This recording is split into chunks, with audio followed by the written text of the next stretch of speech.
Salut tout le monde! Vous êtes-vous déjà demandé pourquoi les gens deviennent fous le 1er avril? Aujourd'hui, on plonge dans le monde des farces et attrape du poisson d'avril.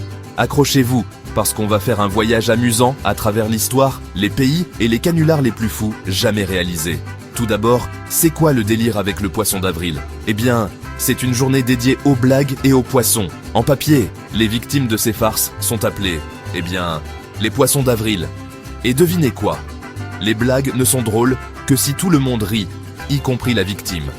Alors, d'où vient cette tradition loufoque?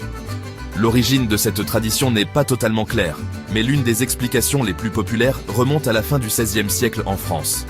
À l'époque, le Nouvel An était célébré vers la fin mars.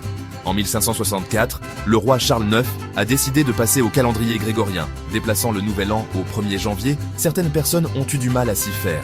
Ces personnes ont continué à fêter le Nouvel An le 1er avril et sont devenues la cible de blagues et de canulars. D'où le poisson d'avril est né. Maintenant, parlons international. Le poisson d'avril est célébré dans le monde entier, chaque pays ajoutant sa propre touche. En France, vous savez déjà, c'est le poisson d'avril.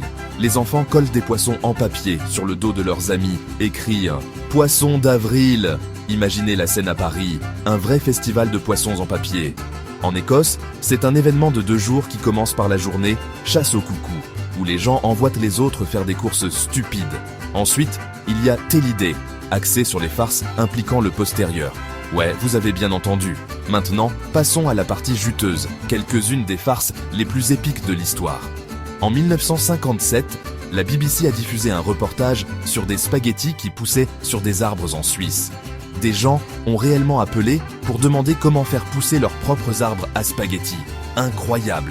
Puis, en 1996, Taco Bell a prétendu avoir acheté la Liberty Bell et l'avoir renommée Taco Liberty Bell. Cela a causé tout un émoi jusqu'à ce qu'ils révèlent la blague.